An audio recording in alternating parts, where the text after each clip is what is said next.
Lucie Maillé, je suis enseignante au département des soins infirmiers depuis presque 30 ans. Présentement, j'assure aussi la coordination du département. J'aimerais vous dire que dans ce domaine-là, la société s'améliore. C'est pas le cas.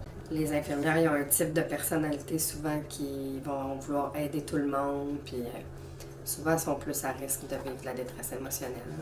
Le vol des médicaments, c'est relié beaucoup à stress de vivre et médecin qui ne veut pas prescrire de médicaments. Fait que là, t'en prends un, puis tu le voles, puis le patient, ben, tu falsifies l'information dans un dossier. Tu dis que tu y as donné, mais tu n'y as pas donné, puisque toi, tu as un mal de vivre, puis t'en peux plus, puis tu prends le médicament qui était destiné au patient. Ça, c'est la 90% des infractions de vol de médicaments qui sont comme ça.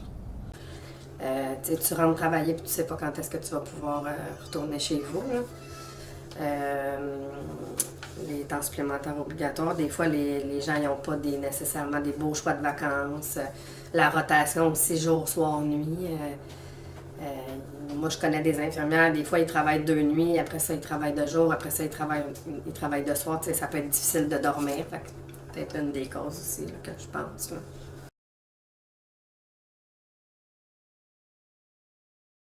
Les gens vont voler des médicaments dans des périodes où ça va pas bien, ils sont déprimés, et là, ils vont voler des médicaments qu'on appelle les narcotiques.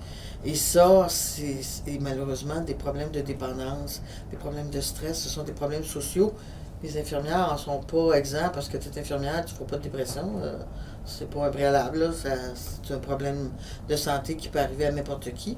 Et comme tu as accès facilement, quand ça va pas bien, à des médicaments, ben, tu peux être tenté de franchir la clôture. Probablement des infirmières qui étaient déjà toxicomanes à la base ou qui avaient des problèmes de toxicomanie dans le passé.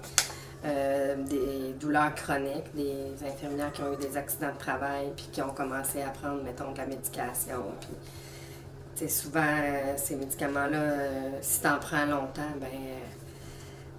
tu peux devenir accro, là, comme on dit, là, à ça, puis ça prend des doses toujours plus fortes. Et c'est des problèmes de santé qui sont en hausse dans la société. Donc, par définition, le vol de médicaments, de narcotiques est en hausse.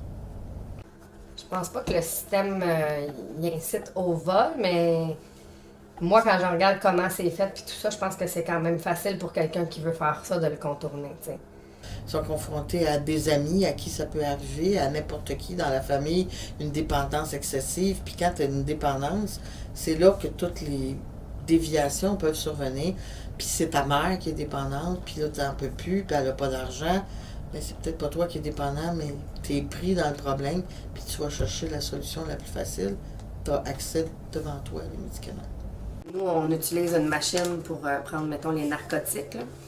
Faut mettre notre doigt, ils ont notre empreinte digitale puis tout. Puis là, t'arrives, faut que tu comptes combien il y en a quand tu fermes ton tiroir. Puis des fois, le décompte, il est pas bon, tu sais. Une licence en tant qu'infirmière, elle a un permis. C'est en jeu, mais tu sais, il y en a qui sont prêtes à... J'imagine, parce qu'il y a des situations comme ça. On reçoit une revue de l'ordre à tous les mois, là, de l'ordre des infirmières, puis il y a tout le temps des gens qui sont radiés parce qu'ils ont fait ça. Fait que ça semble être assez fréquent. Là. Dans le fond, c'est qu'il faut vérifier le médicament à 2 infirmières. Sauf que c'est pas sans faille non plus. T'sais, on le vérifie au poste des infirmières, mais après ça, tu vas pas avec l'autre infirmière jusque dans la chambre la surveiller, voir si elle le donne au patient. Fait que, il y a ça. Puis pour les médicaments, en général, c'est des chariots à médicaments, il y a un code, mais toutes les infirmières et les infirmières auxiliaires le connaissent. Fait que, il n'y a pas juste des narcotiques, il peut y avoir des médicaments pour dormir ou n'importe quel autre médicament. Là. Est-ce que tout le monde va vraiment donner le médicament au patient? On le sait pas, finalement. La semaine passée, vous l'avez peut-être vu, là, mais on a eu une conférencière, Mme Sonia Lupien, qui est venue donner des moyens pour surmonter puis gérer le stress. Et je pense que ça, c'est la première étape, autant pendant les études, le stress de performance, le stress de la vie. Être un étudiant au collégial, c'est entrer dans la vie aussi. Tu sors de chez tes parents avec toute la couverture surprotectrice des parents et pour voler de tes propres ailes. Des fois, c'est ton premier appart. T'es ton premier emploi, c'est toutes tes premières affaires.